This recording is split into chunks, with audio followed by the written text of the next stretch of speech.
புதுக்கோட்டை சட்டமன்ற தொகுதி கரம்பக்குடி தெற்கு ஒன்றியம் கனகன்காடு ஊராட்சி வெட்டன் விடுதி பரவக்கோட்டையான் தெருவில் வசித்து வரும் குமரேசன் என்பவருக்கு சொந்தமான வீட்டில் இன்று காலை கேஸ் சிலிண்டர் வெடித்து வீடு முற்றிலும் சேதமடைந்ததாக செய்தி அறிந்து உடனடியாக அப்பகுதிக்கு தாசில்தார், விஓஓ உள்ளிட்ட அரசு அதிகாரிகளை வரவழைத்து அரசின் சார்பாக ஏற்பாடு செய்ய வேண்டிய இழப்பீடு மற்றும் நிவாரணங்களை உடனடியாக வழங்குவதோடு கலைஞர் கனவு இல்லம் கட்டுவதற்கு நடவடிக்கை மேற்கொள்ள அறிவுறுத்தினார்.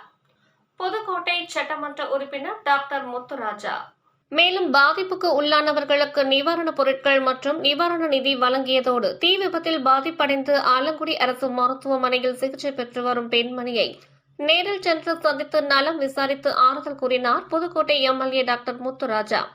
நிகழ்வின் போது கரம்பக்குடி தெற்கு ஒன்றிய கழக செயலாளர் தவ பாஞ்சாலன், கழக நிர்வாகிகள் ராஜேந்திரன், காசிநாதன், பன்னீர், செலியன், மகேஷ், பாலு உள்ளிட்டோரும் கழக உடன்பிறப்புகள் பலரும் உடன் இருந்தனர்.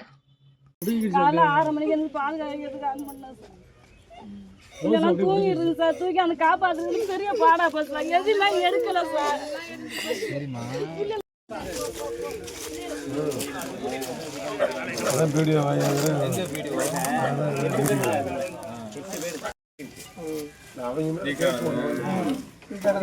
வேலை பார்த்தாங்களா?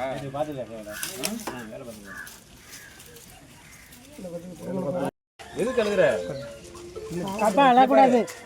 இங்க பாரு, அழுகாத. உனக்கு நல்ல இந்த டாப் வீடை கட்டி தர சொல்லுவோம். முதலமைச்சர்கிட்ட சொல்லி உனக்கு டாப் வீடை கட்டி தர சொல்லுவோம். சரியா? சரி, கவலைப்படாத. பிரிச்சு கொடுங்க. பிரிச்சு கொடுங்க. நீங்க பதிங்க கலைஞர் வீடு கொடுக்கறதுக்கு. கலைஞர் கனவு இல்ல, அதுல வீடை கொடுங்க. 1000 ரூபாய் பணம் ஏறிடும். சரிங்களா? நீங்க சாயங்காலம் அக்கௌண்ட் யாருக்கு இதுல இருக்கு பாத்துங்க. அதை எடுத்து கை செலவு வச்சுங்க. நாங்கள் இதையும் வச்சுங்க. பிடிச்சி சாப்பாடு செலவு வச்சுக்கோங்க.